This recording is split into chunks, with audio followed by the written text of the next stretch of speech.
Boa noite, Gabi. Boa noite a todos. Muito bom estar aqui com vocês. Eu estava colocando na situação de Gaza, é absolutamente dramática. Não é só dramática porque a violência ela continua, né? Só para a gente colocar aqui em números, nos últimos 15 dias, perdão, nos últimos 7 dias, foram mais de 700 mortos em absolutamente uma semana. Ou seja, aquela ideia de que não, já é uma guerra que não tem tantas vítimas, etc. Não é nada disso. Ela continua extremamente violenta. E aí o que nós temos, que você está citando, Gabi, é uma história muito reveladora, eu diria, da confusão que o próprio governo Trump vem estabelecendo nessa negociação. Vamos dar alguns passos para trás. O governo Trump chegou dizendo que ia resolver, que com ele tudo ia ser basicamente solucionado, que ia haver um cessar-fogo. O próprio Donald Trump já anunciou várias vezes cessar-fogo, etc.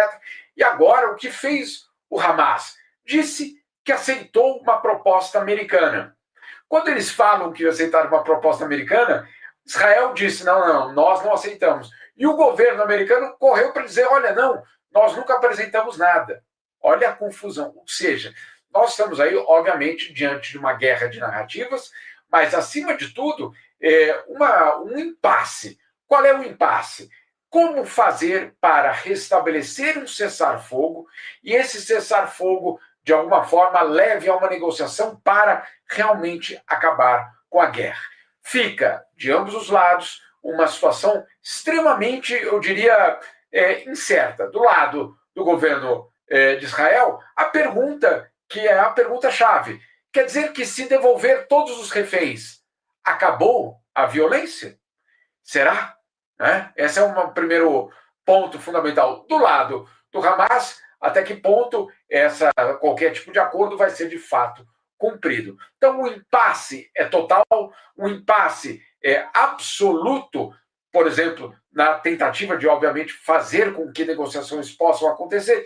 E, enquanto isso, Gabi, pessoas continuam morrendo. Eu queria trazer aqui apenas alguns dados oficiais, coletados pela própria ONU, pela OMS, pelas outras organizações internacionais, para a gente entender que não existe uma normalização do conflito em Gaza. Olha só esses números, Gabi.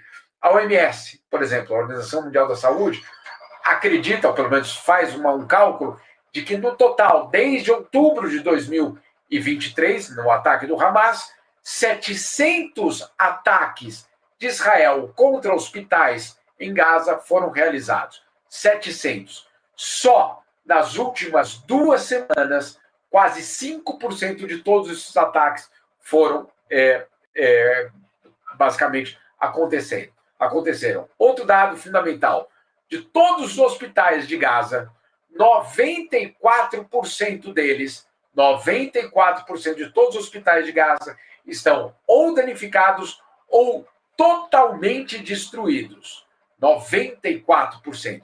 E só para completar, que é um daqueles números que a gente fala, não, mas lá não tem mais nada para ser reportado. Olha só, na última semana, só em uma semana, Israel ordenou o deslocamento de pessoas que cobrem, basicamente, que estavam em 1/3 do território de Gaza.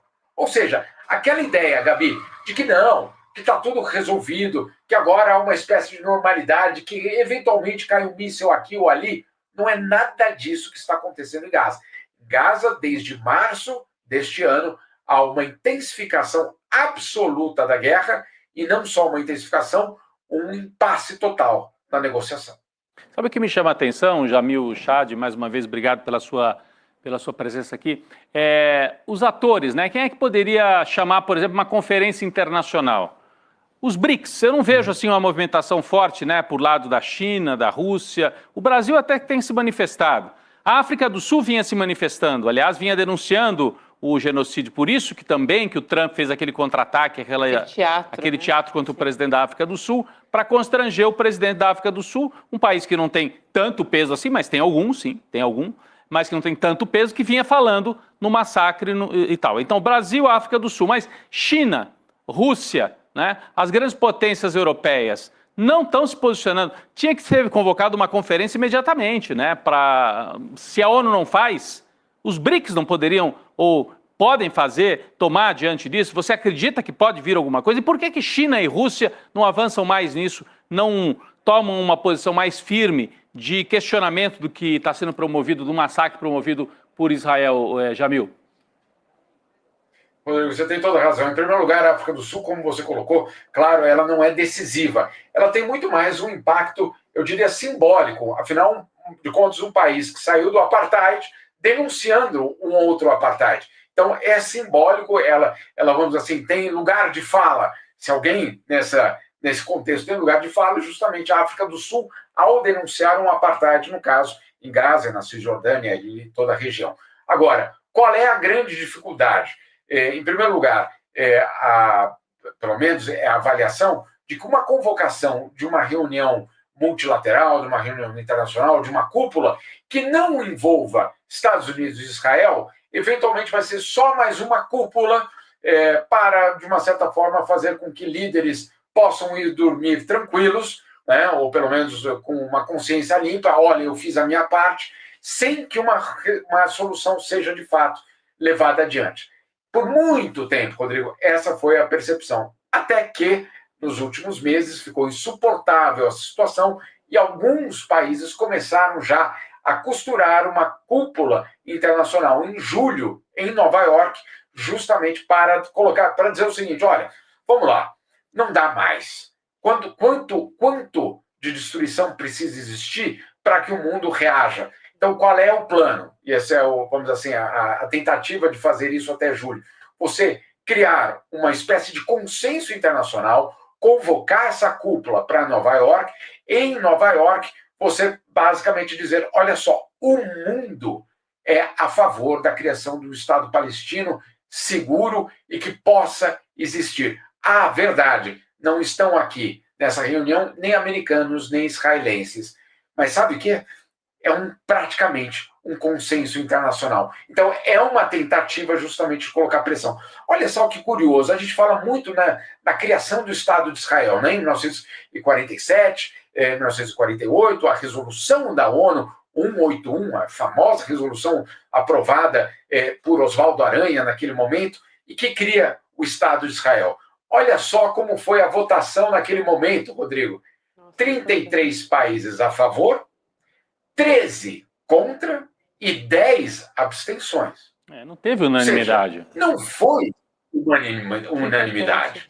A ONU, quando a Assembleia Geral da ONU era muito menor, o processo de descolonização não tinha acontecido. Então, a ONU era um órgão muito mais restrito em número de países. Insisto, 33 países a favor, 13 contra e 10 abstenções. E ainda assim foi criado o Estado de Israel. Então, imagine só uma cúpula, eventualmente em julho, com 191 países a favor e só 2 contra. Né? Então, essa é, obviamente, a tentativa. Claro, isso tudo põe esses números revelam algo muito concreto da política internacional. Não é quantos, é quem. Né? Exatamente. E aí, obviamente, é outro debate. Exatamente, ainda mais quando a gente tem Estados Unidos, né, envolvido quase nessa... a mesma coisa. Eu acho que o ato falha foi providencial, né? A mesma história. Ô, Jamil, agora, qualquer medida teria que incluir também até um boicote comercial, né? Algo de não negociação de produtos, fim de qualquer intercâmbio econômico. Porque eu creio que se ficar só na palavra e na nota conjunta, etc., também não vai resolver, né? Que é o que foi feito com a África do Sul. Que foi feito com a África do Sul. A apartheid incluiu isso, exatamente. Bem lembrado, Rodrigo. Isso, perfeito. E, Chico, você tem toda a razão. De fato, o que se discute além da declaração, porque declaração a Corte Internacional de Justiça já fez, declaração já foi feita pelo Tribunal Penal Internacional. Então, o que mais nós podemos fazer? Uma das propostas, que não dá para dizer hoje se ela vai vingar ou não, é que você tenha pelo menos um embargo em relação às armas. Pelo menos armas. Né? Pelo menos um boicote em relação às armas. Isso já seria, obviamente, bastante significativo. Aí, claro, você pode ter aquela chiadeira da indústria bélica, etc. Mas nós estamos num momento, e eu acho que Edu colocou, e eu tentei trazer alguns números aqui, que não há mais espaço para você justificar nada. né? Mas olha o que o Hamas fez. Sim, ninguém está apoiando o Hamas. Ninguém apoia ato terrorista. Até quando as pessoas vão usar isso, instrumentalizar isso para justificar, né? Não há mais espaço nem para justificativa e nem você tentar vender a ideia de que não, na verdade, quem defende isso está defendendo o terrorismo. Ninguém aqui no ICL está defendendo o terrorismo, ninguém entre esses 191 países esses 191 países não estão defendendo o terrorismo. Agora, o fato é que essas mortes, elas continuam. Insisto, olha só, são 711 mortes nos últimos 7 dias. Como é que isso não é manchete no mundo inteiro? Né? Como que nós estamos absolutamente normalizando um massacre? Aquele número que ia subindo. Quando ele passou, eu me lembro, de 10 mil, eu tive a sensação de que a imprensa falou, bom, a partir de 10 mil não precisava mais fazer a contagem. Nós estamos, pelo menos em termos oficiais, no número de 53 mil hoje. 53 mil. Não são 53 mortos, são 53 mil mortos e mais ou menos 120 feridos. Então põe aí na conta e me explique como é que a comunidade internacional pode simplesmente achar que está tudo bem, seguimos adiante. É perfeito, ele foi didático, né, Rodrigo? Colocando em caso emblemático, tipo esse que a gente estava conversando com a Heloísa Vilela agora há pouco, de 9 crianças, de 10 de uma família, né? Eu ia só falar que 50 e tantos mil mortos numa população de 2,5 milhões é 2% da população de Gaza assassinada, o que corresponderia no Brasil a 5 milhões de mortos. Imagina 5 milhões de mortos em 3 anos numa guerra. É essa proporção que nós teríamos mais ou menos, Gabi. Eu acho que quando a gente coloca nessa perspectiva, a gente consegue ter um pouquinho do termômetro do que a gente está falando. E aí a gente vai para as histórias individuais, escancara mais ainda. Jamil, eu queria aproveitar a sua presença aqui. Agora há pouco a gente estava falando da sua entrevista no Chico Pinheiro Entrevista. Agora a gente tem o trechinho da fala do Jamil para dar aqui um spoiler para as pessoas. Vamos assistir? Vamos lá. Nos Estados Unidos, eu conversava com um diplomata americano, ele colocou o seguinte, que existem 3 eleições críticas para eles nos próximos meses na América Latina. Chile, este ano, Brasil e Colômbia no ano que vem. Olha esse mapa. Precisam dominar esses 3 para ter a América Latina toda nas mãos. Chile, Brasil, Argentina já tem, Peru já tem, Equador já tem.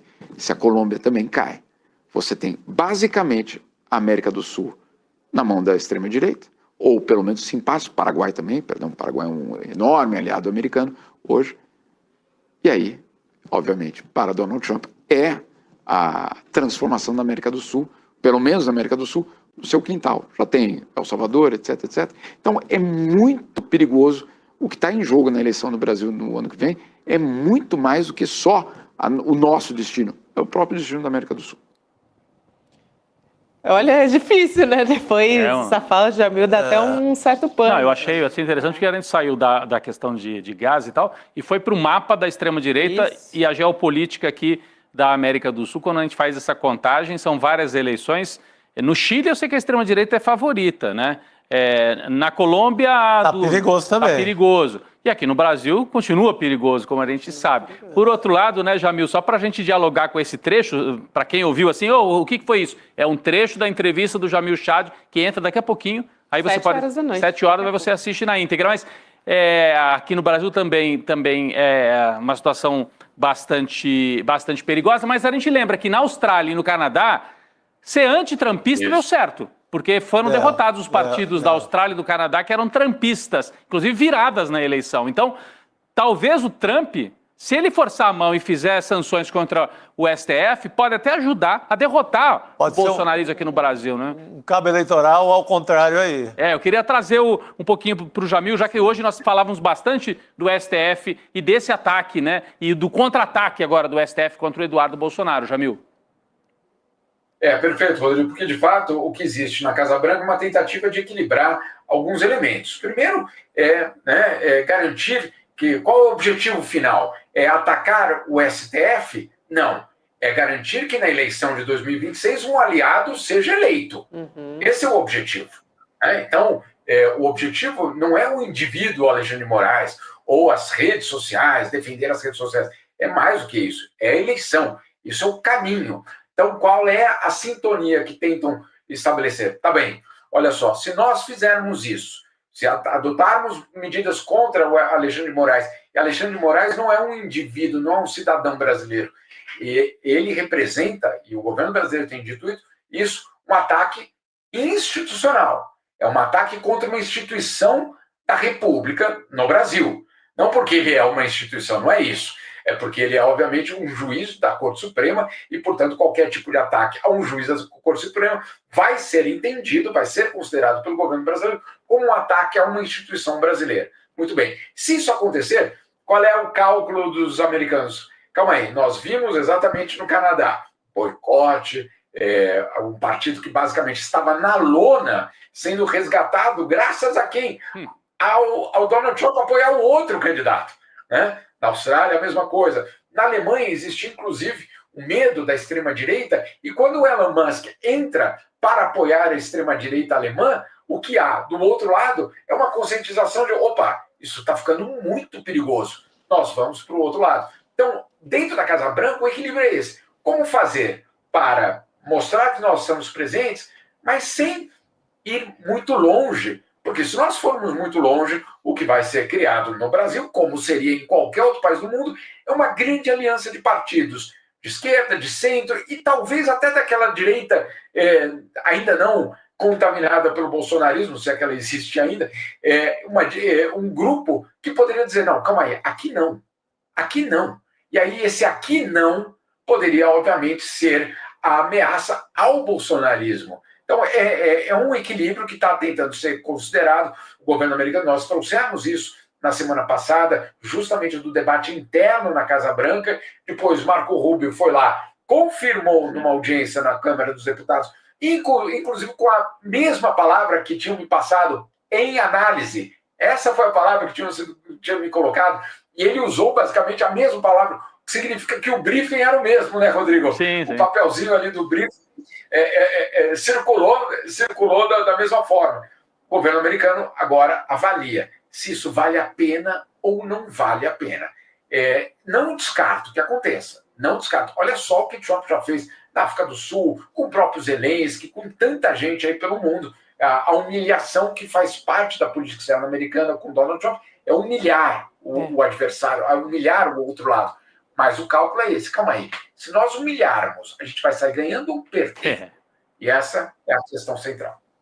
É fundamental essa fala de Jamil, até porque a gente já tem um novo alvo do Donald Trump, né? Toda hora a gente tem um novo, agora é o Putin, né? Ele publicou nas redes sociais contra ele porque o Donald Trump criticou o Vladimir Putin depois dessa nova ofensiva na Ucrânia. Então, é ser considerado o maior ataque aéreo, né? Desde o início do conflito. Então, ele foi para a rede social para falar mal até do Putin, né? Ele disse que o Putin está completamente louco, criticou também o Zelensky, mas vou aqui ler toda a fala do Donald Trump, porque é interessante aqui para a gente conversar. Ele diz o seguinte na rede social dele, a Truth Social: eu sempre tive um ótimo relacionamento com o Vladimir Putin, da Rússia, mas algo aconteceu com ele. Ele ficou completamente louco. Ele está matando desnecessariamente muitas pessoas e não estou falando apenas de soldados. Da mesma forma, o presidente Zelensky não está fazendo nenhum favor ao seu país falando do jeito que ele fala.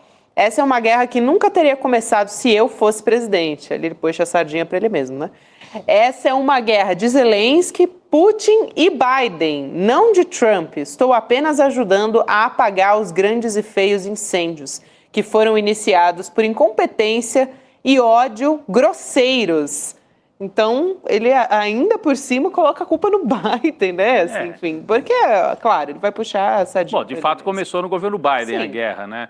Mas ele aproveita para atacar o Putin, coisa que ele não tinha feito tão frontalmente ainda, né, Chico? Sim, ele não tinha tocado dessa forma até agora. Dessa forma. Agora, isso é para valer, Jamil, porque a gente sabe que o Trump mantinha relações aí com a Rússia, foi até acusado disso, enquanto o Biden era acusado, né, de ter o filho envolvido com os ucranianos, né, inclusive em jogadas comerciais, etc. Então, é para valer esse ataque do Trump ao Putin? Essa é a primeira pergunta. E sinaliza uma mudança, então, dos Estados Unidos nesse momento? Olha, Rodrigo, essa é a pergunta que todos os americanos estão fazendo, todos os atores políticos americanos estão tentando entender. Primeiro, se Donald Trump está desistindo do Putin, né? Essa é a primeira pergunta. Segunda, se aquela ideia dele de que em 24 horas a guerra terminaria, porque a campanha eleitoral foi isso, ele falou que em 24 horas eu terminarei com a guerra na Ucrânia. Essas 24 horas estão durando, né, Rodrigo? Tá longa. Por quê? Porque existe, obviamente, da parte dos europeus, um alerta ao Donald Trump, dizendo, olha só, a sua amizade, o seu relacionamento com Putin, até o momento, não está dando resultado. Então, qual é a estratégia? Porque nós sabemos qual é a estratégia em relação à Ucrânia. Aquele acordo sobre minerais, convencer a Ucrânia a abandonar uma parte do seu território, a Crimeia, né, deixar para os russos, basicamente. E para os russos, qual é o pedido? Ou qual é a condição?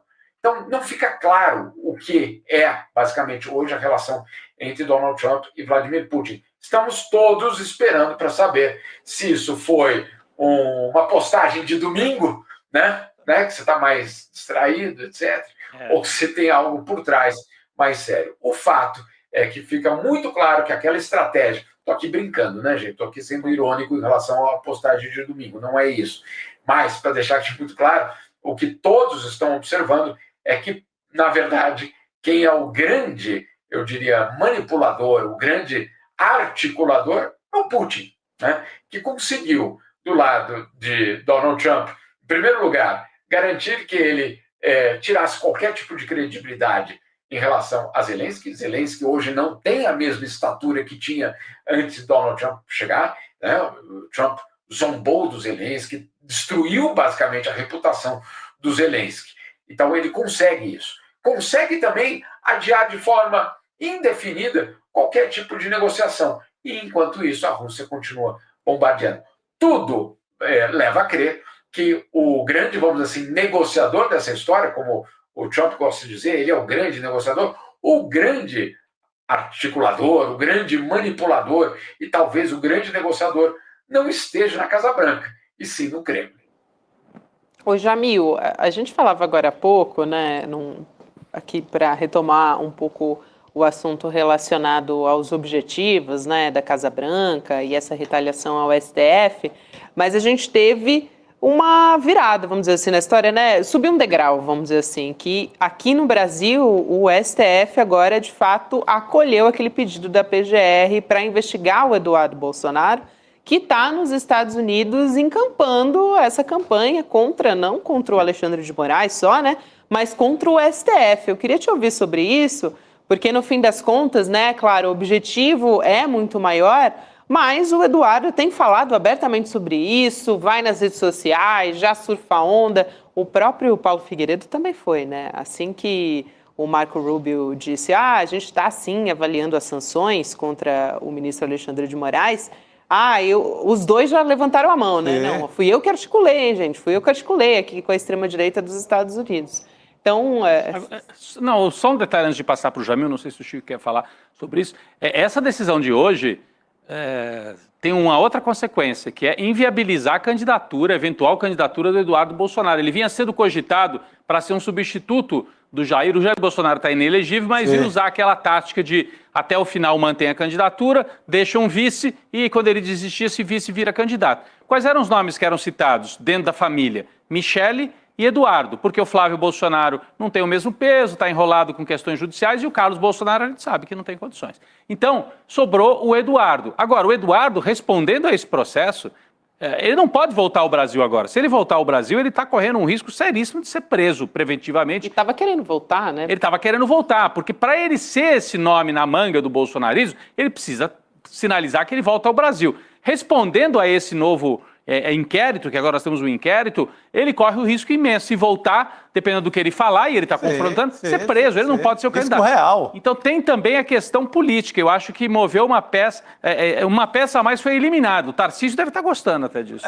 Tarcísio e a Michele ainda, que está sobrando no jogo. E a Michele estão sobrando no jogo. Mas acho que a pergunta da Gabi não era tanto da política nacional, eu só trouxe esse elemento a mais para o Jamil comentar a questão realmente desse embate, que agora tem de um lado o Eduardo Bolsonaro segue na pressão, ele já subiu a aposta hoje, mas de outro lado, ele é um investigado no STF, Jamil. Tem toda razão. E, de fato, já na sexta-feira, o líder do PT na Câmara dos Deputados, a liderança do PT na Câmara dos Deputados, já havia feito a solicitação à PGR para que abrisse um inquérito em relação ao Eduardo Bolsonaro. E, de fato, olha, eu posso estar enganado, e, por favor, se historiadores aqui estiverem presentes, me corrijam, eu faço questão. Mas eu não me lembro de um deputado eleito na democracia brasileira sair do país para fazer campanha contra aquele país, né? Contra as instituições daquele país.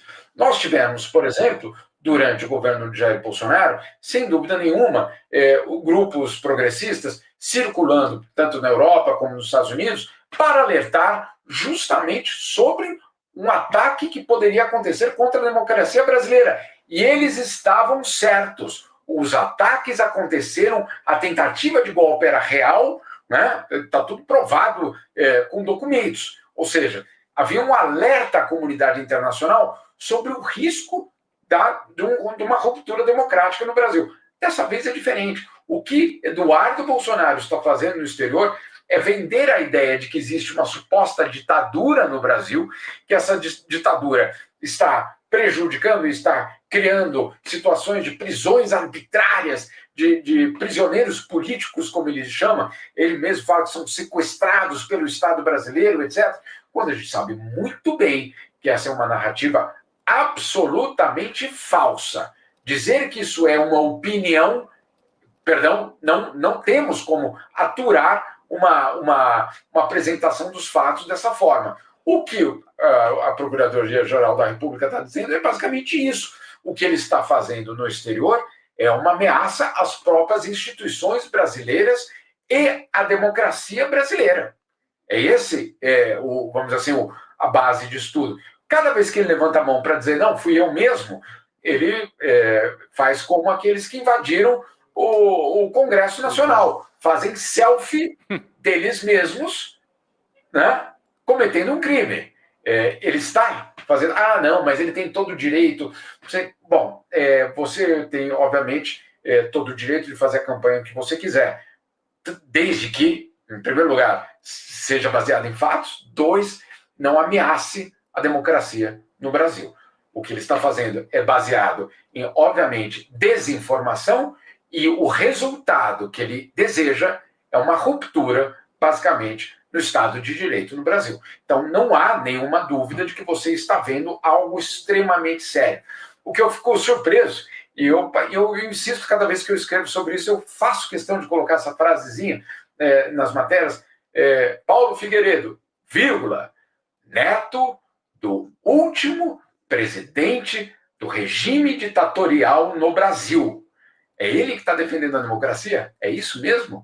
Ou estou enganado, ou me perdi em alguma parte da história aqui, Chico? Me explica, porque eu não estou conseguindo entender como que alguém que foi o neto, e que ele coloca, inclusive, nas redes sociais dele, eu sou neto de um presidente brasileiro, ele esqueceu de dizer que era de uma ditadura? Só isso, ou, né? Convenientemente desapareceu? É isso, Jamil. Obrigada demais por hoje, querido. Valeu, até a próxima. E vamos vê-lo agora, viu, Jamil? Vamos vê-lo agora com o Chico Pinheiro. Sai Jamil, entra Jamil. O Jamil que foi também pesquisador da Comissão Nacional da Verdade. É outro trabalho importante do Jamil que a gente ressalta tanto o lado mais dos furos jornalísticos. Não vamos esquecer esse trabalho importante também da Comissão da Verdade. Bem lembrado. Valeu, Jamil, a gente vai te acompanhar agora. Só uma coisa, o Chico é tão, outra dimensão, que eu pus até uma camisa, vocês podem ver. Nobreza total. O Chico Pinheiro ele está falando. Sim. Bom demais, gente. Valeu, Jamil.